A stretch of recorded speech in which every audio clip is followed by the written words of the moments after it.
we've got a package. This is a $38 Galaxy A32 5G. This one's supposed to have a bad ESN on, I believe it's either Verizon or T-Mobile. But I always wanted one because I broke my A32 a long time ago. It was shattered. I got a replacement for it, and then I did it wrong and I broke the motherboard because I was inexperienced at the time. So I always wanted another one because they're super good phones. And if we open this up, I have a case for it somewhere in this huge pile of cases. Time to start digging through. Right here. Now, yes, it is cloudy and everything, but it's a case, alright? Now, I don't think this phone's supposed to be in bad condition, but even if it was, I don't really care. It's actually a really good deal that I got, so. A32 time. Hopefully it activates. Okay, so it's not the worst condition in the world. The sides are in pretty good condition. The back just has one pretty big scratch right there. And that's pretty much it. This back is plastic, and it looks like it has been opened before. Maybe not. But, oh, I miss this phone. The look of this is so nice. And the screen looks pretty good, honestly. I mean, I don't see any problems with it. Wipe it down, and it looks pretty good. So let's turn it on. Super excited. Welcome, and look, there's even a piece of, like, plastic on the bottom here. From the factory. Wow. Oh, now it's sticky though, because it's old. And that looks like it. Okay, let's start. Let's actually see if this case fits. I'm sure it does. It's made for the phone. And, wow. I miss, having this, a not cracked screen and everything. It looks really nice. Okay. I'm going to take this off for now. I miss this phone. It's definitely not durable, I'll tell you that. I dropped this thing from waist height when I had it, and it smashed, so. Okay, Wi-Fi. The exact price on this was $38.35. Okay, so copy apps and data, no thanks. This screen actually looks really good for a 720p. That's what I noticed when I had it. Like, it has really good colors for an LCD, especially for 720p. And really, if you press on it, there's really no screen flicker whatsoever. So, really nicely assembled LCD on this guy. Google account. Okay, so we do have face recognition, but we also do have a side-mounted fingerprint on this guy. So very nice addition. No in-screen on this guy just because it was that 30 series. It's just a step up from the 20 series. But at the time, this was pretty nice to have even still. So I'm going to, put this, see if this fingerprint sensor scans and everything. Yeah, seems to work perfectly fine here. I'm going to set up some of my fingers, and I'll get back with you. We got that all set up. Now we just have some Google Assistant stuff and some additional apps. And so far, this is a really, really speedy setup. I think this phone's going to be really fast still. Samsung bloatware. Yeah, so this is a T-Mobile phone, as you can see, but it is bad ESN, so it must have been not paid off or something, which I don't care because I'm never going to use this on data, so bad ESN is the way to go for a phone collection. Okay, so we are in. Oh my god, is this like so nostalgic. I remember how I had this phone set up. I'm going to actually set it up on how, the way I had mine set up back in the day. It just feels so nostalgic to have this. I remember the first day I got this phone, I was so excited. This was like the only phone that I was like amazingly excited for because at the time, this was a really nice phone. Like, it was super fast, and this was my flagship at the time, because, I thought this was really good. But, yeah, I'm going to play around with this phone. I'm going to download some apps, and we're going to see how this thing holds up. It's kind of funny. It actually didn't even get Android 13 yet. I just checked for the update, and now we got Android 13. So, right now, it's running Android 12, which is kind of funny. So, as you can see. Android 12. That's kind of cool. I'm going to update it just because I want some of the new features, so we're going to update that, but I'm also going to download, apps and stuff. Alright guys, it's been a little while with the Samsung Galaxy A32 5 gigahertz And I've got nothing but good things to say about this device. I remember, you know, I had this phone, I made this phone back in the day, and I really loved it. And I still do. Let's change here. Quick panel layout, brightness control, show always.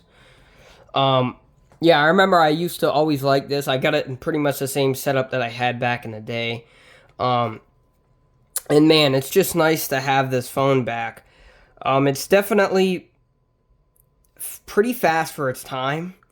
It's not the fastest in the world, but I did get my screen protectors in for my Moto Edge. I hate it, though. It's this one that has the adhesive on the sides, and it's not even sticking down up here. It's bad. So I might just go without a screen protector because I hate this style.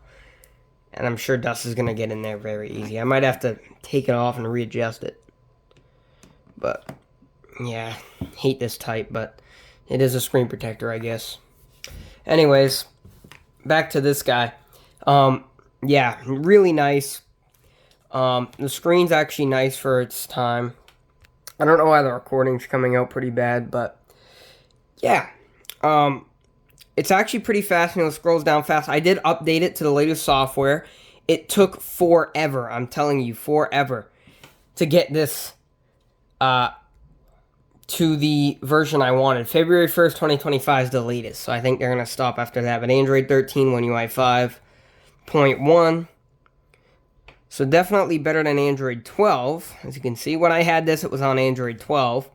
But it's actually super quick. Like swiping up, way quicker than an A16. I would rather have this phone than an A16 all day. I don't care about the screen. Look at how quick this is and speedy. Just because it's on an older version. Because this processor is nothing to write home about. It's a Snapdragon, it's a MediaTek Dimensity 720. It scores what? 5 something on Geekbench? 566 over 1698. It's nothing to write home about, but it's pretty reasonable.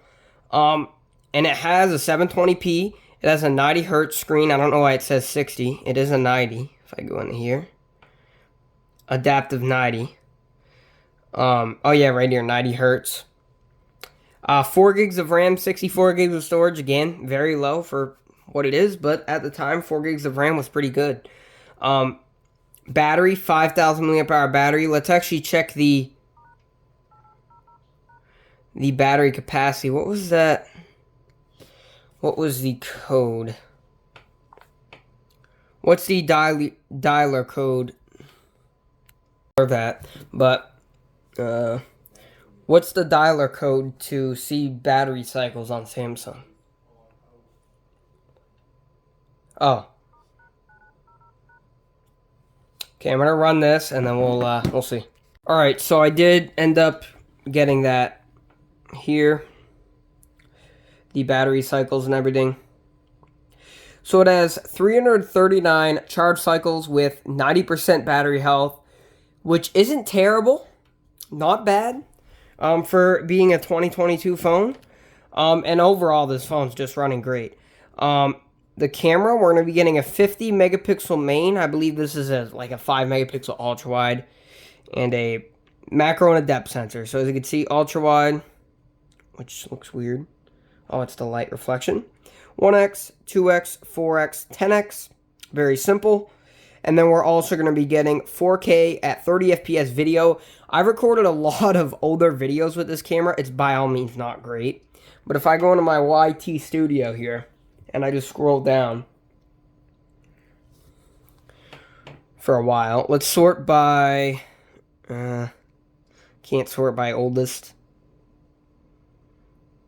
Okay, let me just scroll for a sec. It'll take a little bit of a while because I post a lot of videos. Okay.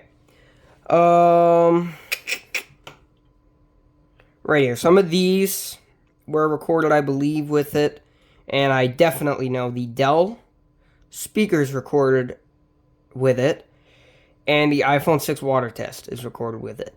So them two videos, I know like almost for a fact that those are recorded with it. So yeah, them two videos.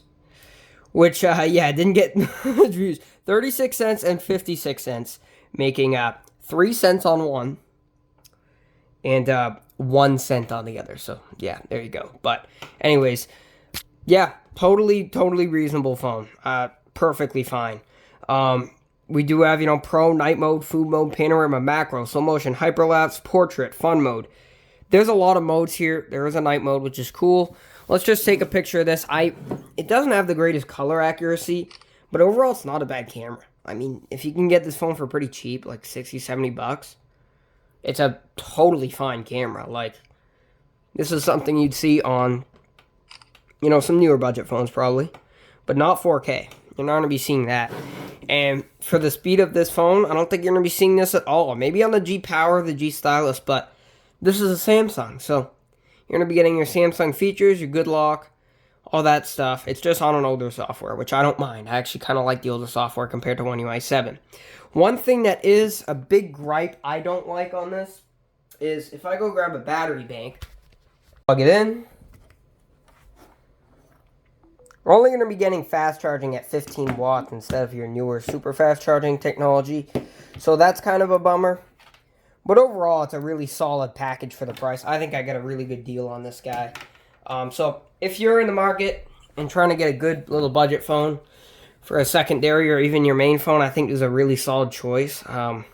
It's a little bit on the older side, and you might think, oh, 30 series, it's not that great. Now they have in-screen fingerprints, but even the 36 and the 35, I don't know. They're just not as nice as this. I just have so many memories with this phone that this is my favorite A-series phone ever. And I've always wanted one. Like, everything about this phone is just super good and smooth. I love it. There is zero lag. There's NFC. No wireless charging, but, you get what you pay for, I guess. There's tons of modes here. You get your dark mode, which Android 13's, One UI 3's dark mode, beautiful. Just beautiful. And it's not One UI Core. It's standard, run-of-the-mill One UI, which is great. And just everything about this phone is just beautiful. Like, it's an LCD, but it's a super beautiful one. So that's the Galaxy A32 5G. I definitely think it's worth it. It's a great phone. So, peace.